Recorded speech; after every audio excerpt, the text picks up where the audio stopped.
जय श्री कृष्णा। राधे राधे। आज पौष मास के कृष्ण पक्ष की पहली गुरुवार है, तो आइए हम इस गुरुवार पर गुरुवार की व्रत कथा का श्रवण करते हैं। बोलिए विष्णु भगवान की जय। से जब भी आप कथा प्रारंभ करें तो इसे पूरी कथा सुननी चाहिए। जब आप पूरी कथा श्रवण करेंगे तभी आपको पूरा फल प्राप्त होगा। तो आइए हम कथा श्रवण करते हैं। बोलिए विष्णु भगवान की जय। बोलिए बृहस्पति देव की जय। भारतवर्ष में एक प्रतापी और महादानी राजा राज्य करता था। वह नित्य गरीब और ब्राह्मणों की सहायता करता था। यह बात उसकी रानी को अच्छी नहीं लगती थी। वह न तो गरीब को दान देती थी और न ही भगवान का पूजन करती थी, और राजा को भी दान देने से मना किया करती थी। एक दिन राजा शिकार खेलने वन को गए हुए थे, तो रानी महल में अकेली थी। उसी समय बृहस्पति देव साधु का वेश बनाकर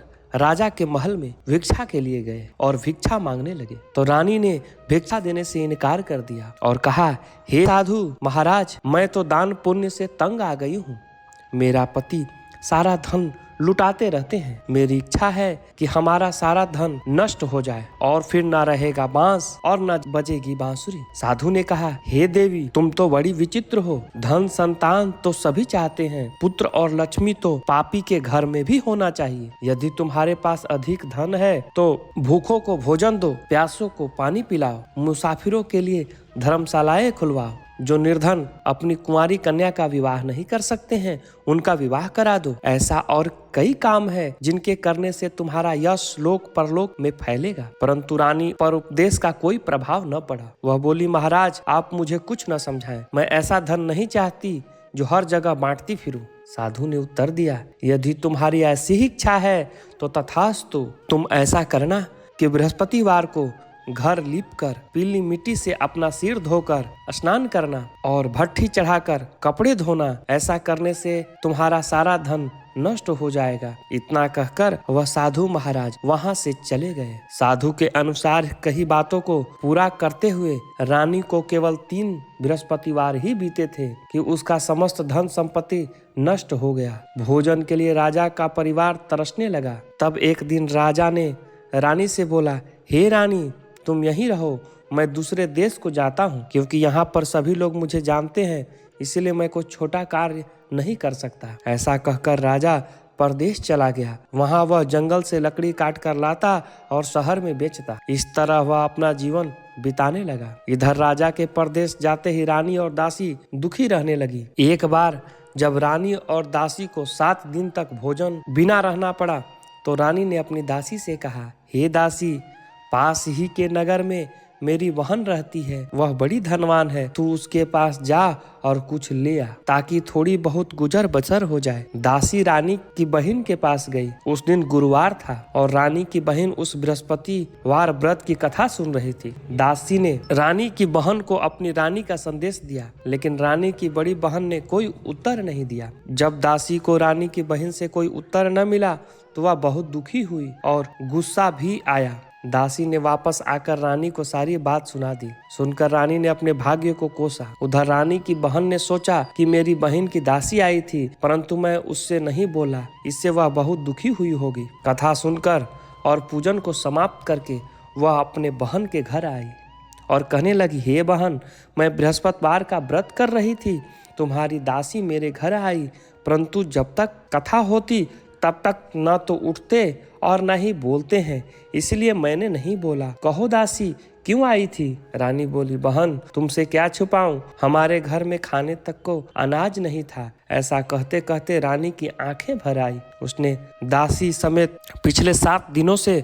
भूखे रहने तक की बात अपनी बहन को विस्तार पूर्वक सुना दी। रानी की बहन बोली, देखो बहन, भगवान बृहस्पति देव सबकी मनोकामना को पूर्ण करते हैं। देखो, शायद तुम्हारे घर में अनाज रखा हो। पहले तो रानी को विश्वास ही नहीं हुआ, पर बहन के आग्रह करने पर उसने अपने दासी को अंदर भेजा तो सचमुच अनाज से भरा एक घड़ा मिल गया। यह देखकर दासी को बड़ी हैरानी हुई। दासी रानी से कहने लगी, हे रानी, जब हमको भोजन नहीं मिलता तो हम व्रत ही तो करते हैं, इसीलिए क्यों ना इनसे व्रत और कथा की विधि पूछ ली जाए, ताकि हम भी व्रत कर सकें। तब रानी ने अपने बहन से बृहस्पतिवार व्रत के बारे में पूछा। उसकी बहन ने बताया, बृहस्पतिवार के व्रत में चने की दाल और मुनक्का से विष्णु भगवान का केले की जड़ में पूजन करें तथा दीपक जलाएं, व्रत कथा सुने और पीला भोजन ही करें। इसमें बृहस्पति देव प्रसन्न होते हैं।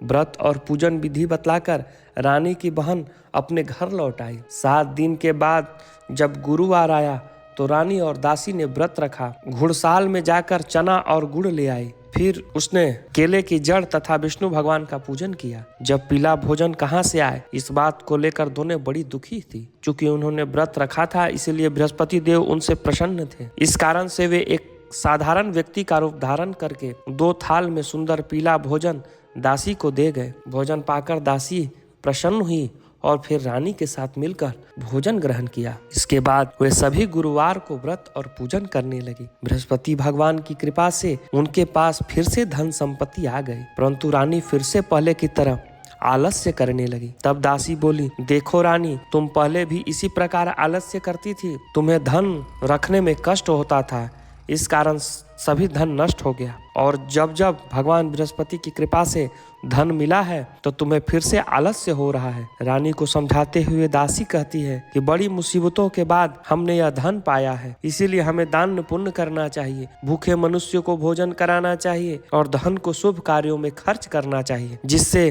तुम्हारे कुल यश बढ़ेगा, स्वर्ग की प्राप्ति होगी और पितृ प्रसन्न होंगे। दासी की बात सुनकर रानी अपना धन शुभ कार्यों में खर्च करने लगी, जिससे पूरे नगर में उसका यश फैलने लगा। एक दिन राजा दुखी होकर जंगल में पेड़ के नीचे आसन जमाकर बैठ गया। वह अपनी दशा को याद करके व्याकुल होने लगा। बृहस्पतिवार का दिन था। एकाएक उसने देखा कि निर्जन वन में एक साधु प्रकट हुए। वह साधु वेश में स्वयं बृहस्पति देवता थे। लकड़हारे के सामने आकर बोले, हे लकड़हारे, इस सुनसान जंगल में तुम चिंता मग्न क्यों बैठा है? लकड़हारे ने दोनों हाथ जोड़ करके प्रणाम किया और उत्तर दिया, महात्मा जी, आप सब कुछ जानते हैं, मैं क्या कहूँ? यह कहकर रोने लगा और साधु को अपनी आत्मकथा सुनाई। महात्मा जी ने कहा, तुम्हारी स्त्री ने बृहस्पति के दिन बृहस्पति भगवान का निरादर किया, जिसके कारण रुष्ट होकर उन्होंने तुम्हारी यह दशा कर दी है। अब तुम चिंता को दूर करके मेरे कहने पर चलो तो तुम्हारे सभी कष्ट दूर हो जाएंगे और भगवान पहले की तरह अधिक धन संपत्ति देंगे। तुम बृहस्पतिवार के दिन कथा किया करो। 2 पैसे के चने मुनक्का लाकर उसका प्रसाद बनाओ और शुद्ध जल से लोटे में शक्कर मिलाकर अमृत तैयार करो। कथा के पश्चात अपने सारे परिवार और सुनने वालों प्रेमियों में अमृत व प्रसाद बांटकर आप भी ग्रहण करो। ऐसा करने से भगवान तुम्हारी मनोकामना पूर्ण करेंगे। साधु के ऐसे वचन सुनकर लकड़हारा बोला, हे प्रभु, मुझे लकड़ी बेचकर इतना पैसा नहीं मिलता है जिससे मैं भोजन के उपरांत कुछ बचा सकूं। मैंने रात्रि में अपने स्त्री को व्याकुल देखा है और मेरे पास कुछ भी नहीं है जिससे मैं उसकी खबर मंगा सकूं। साधु ने कहा, हे लकड़हारे, तुम भी किसी बात की चिंता मत करो। बृहस्पति के दिन तुम रोजाना की तरह लकड़ियां लेकर शहर को जाओ। तुमको रोज से दुगना धन प्राप्त होगा, जिसे तुम भली भांति भोजन कर लोगों तथा बृहस्पति देव की पूजा का सामान भी आ जाएगा। इतना कहकर साधु अंतर्ध्यान हो गया। धीरे धीरे समय बीत जाने के बाद फिर से बृहस्पतिवार का दिन आया। लकड़हारा जंगल में लकड़ी काटकर किसी शहर में बेचने को गया। उसे उस दिन और दिन से अधिक पैसा मिला। राजा ने चना गुड़ आदि लाकर गुरुवार का व्रत किया। इस दिन से उसे सभी क्लेश दूर हो गए। परंतु जब भी दोबारा गुरुवार दिन आया तो बृहस्पतिवार का व्रत करना भूल गया। इस कारण बृहस्पति भगवान नाराज हो गए और उस दिन उस नगर के राजा ने विशाल यज्ञ का आयोजन किया तथा शहर में यह घोषणा करा दी कि कोई भी मनुष्य अपने घर में भोजन न बनावे, न आग जलावे, समस्त जनता मेरे यहाँ भोजन करने आवे। इस आज्ञा को जो न मानेगा उसे फांसी की सजा दी जाएगी। इस तरह घोषणा संपूर्ण नगर में करवा दी गई। राजा की आज्ञा के अनुसार शहर के सभी लोग भोजन करने गए, लेकिन लकड़हारा कुछ देर से पहुंचा, इसीलिए राजा ने उसको अपना साथ घर लिवा ले गए और ले जाकर भोजन करा रहे थे तो रानी की दृष्टि उस खूंटी पर पड़ी जिस पर उसका हार लटका हुआ था। वह वहां पर दिखाई नहीं दिया। रानी ने निश्चय किया कि मेरा हार इस मनुष्य ने चुरा लिया है। उसी समय सिपाहियों को बुलाकर उसे कारागार में डलवा दिया। जब लकड़हारा कारागार में पड़ गया तो बहुत दुखी होकर विचार करने लगा कि न जाने कौन से पूर्व जन्म के कर्म से मुझे यह दुख प्राप्त हुआ है, और उस साधु को याद करने लगा जो जंगल में मिला था। उसी समय तत्काल बृहस्पति देव साधु के रूप में प्रकट हुए और उसकी दशा को देखकर कहने लगे, अरे मूर्ख, तूने बृहस्पतिवार के दिन कथा नहीं करी, इस कारण तुझे दुख प्राप्त हुआ है।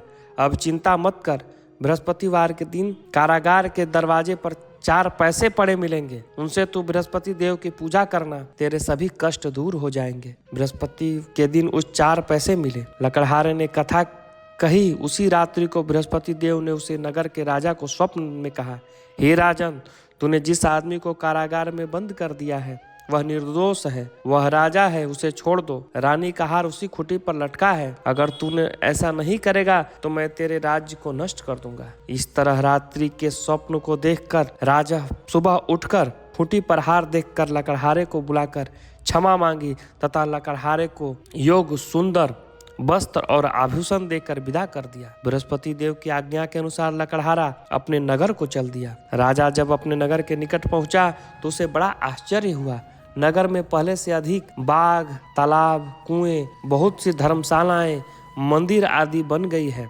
राजा ने पूछा, किसका बाग और धर्मशाला है? तब नगर के सब लोग कहने लगे, यह सब रानी और दासी के हैं। तो राजा को आश्चर्य हुआ और गुस्सा भी आया। जब रानी ने यह खबर सुनी कि राजा आ रहे हैं तो उसने दासी से कहा कि हे दासी, देख, राजा हमको कितनी बुरी हालत में छोड़कर गए थे। हमारी ऐसी हालत देखकर वह लौट ना जाए, इसीलिए तू दरवाजे पर खड़ी हो जा। आज्ञा के अनुसार दासी दरवाजे पर खड़ी हो गई। राजा आए तो उन्होंने अपने साथ लिवा लाई। तब राजा ने क्रोध करके अपनी रानी से पूछा, यह धन तुम्हें कैसे प्राप्त हुआ है? तब उसने कहा, हमें यह सब धन बृहस्पति देव के इस व्रत के प्रभाव से प्राप्त हुआ है। तब राजा ने निश्चय किया कि 7 रोज बाद तो सभी बृहस्पति देव की पूजा करते हैं, परंतु मैं प्रतिदिन 3 बार यह कथा तथा रोज व्रत किया करूंगा। अब हर समय राजा के दुपट्टे में चने की दाल बंधी रहती तथा दिन में 3 बार कथा करता और कथा सुनता। एक रोज राजा ने विचार किया कि चलो अपने बहन के यहाँ से हो आओ। इस तरह निश्चय करके राजा घोड़े पर सवार होकर अपने बहन के यहाँ चलने लगा। मार्ग में उसने देखा कि कुछ आदमी एक मुर्दे को लिए जा रहे हैं। उन्हें रोककर राजा कहने लगा, अरे भाइयों, मेरी बृहस्पति देव की कथा सुन लो। वे बोलो, लो, हमारा तो आदमी मर गया है, इसको अपनी कथा की पड़ी है। परंतु कुछ आदमी बोलो, अच्छा कहो, हम तुम्हारी कथा भी सुनेंगे। राजा ने दाल निकाली और जब कथा आधी हुई तो मुर्दा हिलने लगा, और जब कथा समाप्त हो गई तो राम राम करके मनुष्य उठकर खड़ा हो गया। आगे मार्ग में उसने एक किसान खेत में हल चलाता मिला। राजा ने उसे देखकर और उससे बोला, अरे भैया, तुम मेरी बृहस्पतिवार की कथा सुन लो। किसान बोला, जब तक मैं तेरी कथा सुनूंगा तब तक 4 हरैया हर जोत लूंगा। जा अपनी कथा किसी और को सुनाना। इस तरह राजा आगे चलने लगा। राजा के हटते ही बैल पछाड़ खाकर गिर गया तथा किसान के पेट में बड़ी जोर का दर्द होने लगा। उसी समय उसकी माँ रोटी लेकर आई। उसने जब यह देखा तो अपने पुत्र से सब हाल पूछा और बेटे ने सभी हाल कह दिया। तो बुढ़िया दौड़ी दौड़ी उस घुड़सवार के पास गई और बोली कि मैं तेरी कथा सुनूंगी, तू अपनी कथा मेरे खेत पर चलकर ही कहना। राजा ने बुढ़िया के खेत पर जाकर कथा कही, जिसके सुनते ही बैल उठकर खड़े हो गए। किसान का पेट का दर्द भी सही हो गया। राजा अपने बहन के घर पहुंचा। बहन ने भाई की खूब मेहमान नवाजी की। दूसरे रोज प्रातःकाल राजा जगा तो वह देखने लगा कि सब लोग भोजन कर रहे हैं। राजा ने अपने बहन से कहा, ऐसा कोई मनुष्य है जिसने भोजन नहीं किया है? वह मेरी बृहस्पतिवार की कथा सुन ले। बहन बोली, हे भैया, यह देश ऐसा ही है कि पहले यहाँ लोग भोजन करते हैं, बाद में दूसरा काम करते हैं। अगर कोई पड़ोस में हो तो देख। वह ऐसा कहकर देखने चली गई, परंतु उसे कोई ऐसा व्यक्ति नहीं मिला जिसने भोजन न किया हो। अतः वह एक कुम्हार के घर गई जिसका लड़का बीमार था। उसे मालूम हुआ कि उसके यहाँ 3 रोज से किसी ने भोजन नहीं किया है। रानी ने अपने भाई की कथा सुनने के लिए उस कुम्हार को कहा तो वह तैयार हो गया। राजा ने जाकर बृहस्पतिवार की कथा कही, जिसको सुनकर उसका लड़का ठीक हो गया। अब तो राजा की प्रशंसा होने लगी। एक रोज राजा ने अपने बहन से कहा कि हे बहन, हम अपने घर को जाएंगे, तुम भी तैयार हो जा। तब राजा की बहन ने अपनी सास से कहा तो सास ने कहा कि चली जा, परंतु अपने लड़के को मत ले जाना, क्योंकि तेरा भाई के यहाँ कोई औलाद नहीं है। बहन ने अपने भैया से कहा, हे भैया, मैं तो चलूंगी पर कोई बालक नहीं जाएगा। राजा बोला, जब कोई बालक नहीं चलेगा तब तुम ही क्या करोगे? बड़े दुखी मन से राजा अपने नगर को लौट आया। राजा ने अपनी रानी से कहा कि हम निर्वंशी हैं, हमारा मुख देखने का धर्म नहीं है और कुछ भोजन आदि नहीं किया। रानी बोली, हे प्रभु, बृहस्पति देव ने हमें सब कुछ दिया है, वह हमें औलाद भी अवश्य देंगे। उसी रात को बृहस्पति देव ने राजा को स्वप्न में कहा, हे राजा उठ, सभी सोच त्याग दे, तेरी रानी गर्भ से है। राजा की बात यह सुनकर बड़ी खुशी हुई और 9वें महीने में उसके गर्भ से एक सुंदर पुत्र उत्पन्न हुआ। तब राजा बोला, हे रानी, स्त्री बिना भोजन के रह सकती है पर बिना कहे नहीं रह सकती है। जब मेरी बहन आवे तो तुम उससे कुछ मत कहना। रानी ने सुनकर हाँ कर दिया। जब राजा की बहन ने यह शुभ समाचार सुना तो वह बड़ी खुश हुई तथा बधाई लेकर अपने भाई के यहाँ आई। तब रानी ने कहा, घोड़ा चढ़कर तो नहीं आई, गधी चढ़ के आई। राजा की बहन बोली, भाभी,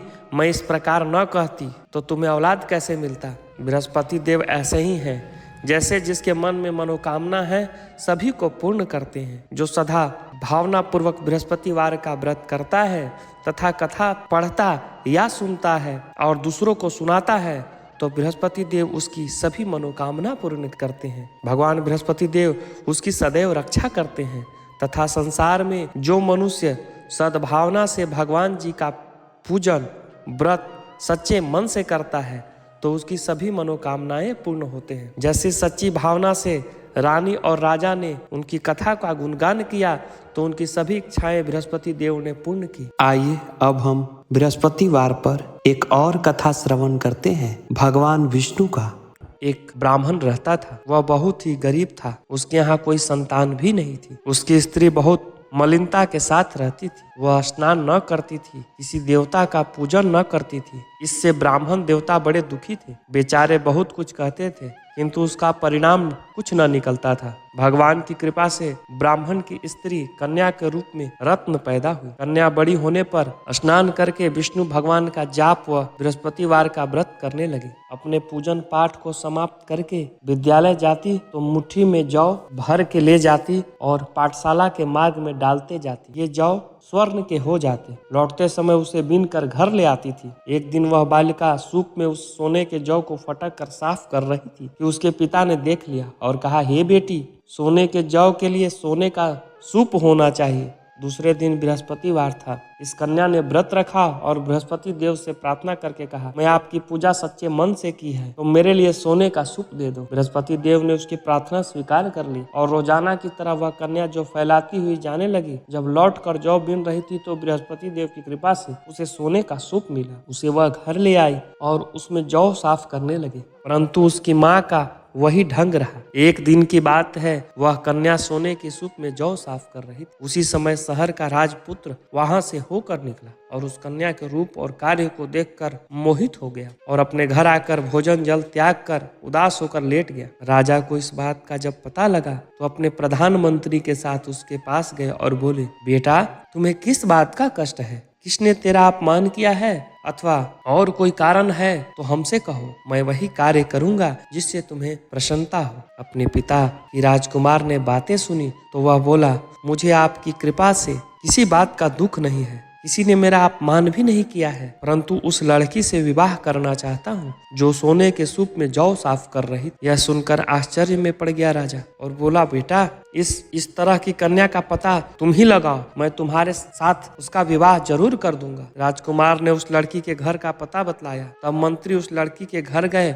और ब्राह्मण देवता को सभी हाल बतलाया। ब्राह्मण देवता राजकुमार के साथ अपनी कन्या का विवाह करने के लिए तैयार हो गए और विधि विधान के अनुसार ब्राह्मण की कन्या का विवाह राजकुमार के साथ हो गया। कन्या के घर जाते ही पहले की भांति उस ब्राह्मण देवता के घर में गरीबी का निवास हो गया। जब भोजन के लिए अन्न बड़ी मुश्किल से मिलता था। एक दिन दुखी होकर ब्राह्मण देवता अपने पुत्री के पास गए। बेटी ने पिता को दुखी अवस्था में देखकर अपनी माँ का हाल पूछा। तब ब्राह्मण ने सभी हाल कहा। कन्या ने बहुत सारा धन देकर अपने पिता को विदा कर दिया। इस तरह ब्राह्मण का कुछ समय सुखपूर्वक बीता। कुछ दिन बाद फिर वही हाल हो गया। ब्राह्मण फिर अपनी कन्या के यहाँ गया और सारा हाल कहा तो लड़की बोली, हे पिताजी, आप माता जी को यहाँ लिया लाओ, मैं उसे विधि बता दूंगी जिससे गरीबी दूर हो जाएगा। वह ब्राह्मण देवता अपनी स्त्री को साथ लेकर पहुँचे तो अपनी माँ को समझाने लगी, हे माँ, तुम प्रातः काल सबसे पहले स्नान आदि करके विष्णु भगवान का पूजन करो तो सब दरिद्रता दूर हो जाएगी। परंतु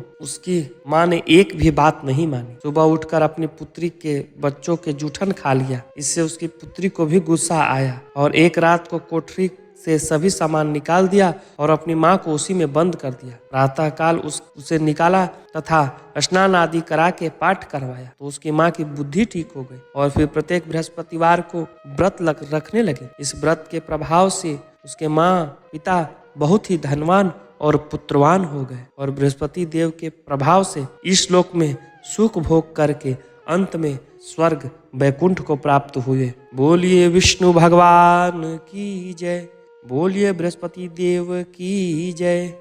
आइए अब हम बृहस्पति देव की एक और कथा का श्रवण करते हैं, जिसके सुनने से सभी पाप दूर होते हैं। विष्णु की बड़ी ही दुर्लभ कथा का श्रवण करते हैं। एक बार भगवान विष्णु और योग माया गरुड़ पर बैठकर कैलाश पर्वत पर गए। द्वार पर गरुड़ देव को छोड़कर श्री हरि और योग माया भगवान शिव से मिलने अंदर चले गए। तब कैलाश की प्राकृतिक शोभा को देखकर गरुड़ भगवान मंत्र मुग्ध हो गए। तभी उनकी नजर एक खूबसूरत छोटी सी चिड़िया पर पड़ी। चिड़िया काफी सुंदर थी। गरुड़ जी का सारा ध्यान उस सुंदर चिड़िया की तरफ आकर्षित होने लगे। उसी समय कैलाश पर यमराज पधारे और अंदर जाने से पहले उन्होंने उस छोटे से पक्षी को आश्चर्य की दृष्टि से देखा। गरुड़ समझ गया कि उस चिड़िया का अंत निकट है और यमदेव कैलाश से निकलते ही उसे अपने साथ यमलोक ले जाएंगे। गरुड़ जी को बहुत ही दया आ गई। इतनी छोटी सी और सुंदर चिड़िया को मरता हुआ नहीं देख सकते थे, इसीलिए उन्होंने उसे अपने पंजे में दबाया और कैलाश से हजारों कोस दूर एक जंगल में चट्टान के ऊपर जाकर छोड़ दिया और खुद वापस कैलाश पर आ गए। आखिरकार जब यम बाहर आए तो गरुड़ ने पूछ ही लिया कि आपने उस चिड़िया को इतना आश्चर्य भरी नजरों से क्यों देखा था। तब यम बोले, गरुड़, जब मैं उस चिड़िया को देखा तो जो मुझे ज्ञात हुआ कि वह चिड़िया कुछ ही पल के बाद यहाँ से हजारों कोस दूर एक नाग द्वारा खा ली जाएगी। मैं सोच रहा था कि वो इतनी जल्दी इतनी दूर कैसे जाएगी, पर अब जब वो यहाँ नहीं है तो निश्चित ही वह मर चुकी होगी। गरुड़ समझ गए कि मृत्यु टाले नहीं टलती है, चाहे कितनी भी चतुराई की जाए। इसीलिए श्री कृष्ण कहते हैं, करता तू वह है जो तू चाहता है, परंतु होता वह है जो मैं चाहता हूँ। कर तू वह जो मैं चाहता हूँ, फिर होगा वो जो तू चाहेगा। इसका कथा संपूर्ण हुआ। कथा श्रवण करने के बाद हमें आरती जरूर करनी चाहिए। तो आइए हम बृहस्पति देव की आरती करते हैं। ओम चंद्रमा मनसो जाचक्षुः सूर्यो अजायत श्रोत्राद्वायुश्च प्राणश्च मुखात् अग्निरजायत। जय बृहस्पति देवा, ओम जय बृहस्पति देवा। छिन छिन भोग लगाऊं, छिन छिन भोग लगाऊं, कदली फल मेवा। ओम जय बृहस्पति देवा, तुम पूरण परमात्मा, तुम अंतर्यामी स्वामी, तुम अंतर्यामी। जगत पिता जगदीश्वर, जगत पिता जगदीश्वर, तुम सबके स्वामी। ओम जय बृहस्पति देवा, चरणामृत निज निर्मल, सब पातक हरता स्वामी, सब पातक हरता। सकल मनोरथ दायक, सकल मनोरथ दायक, कृपा करो भरता। ओम जय बृहस्पति देवा, तन मन धन अर्पण कर, जो जन शरण पड़े स्वामी, जो जन शरण पड़े।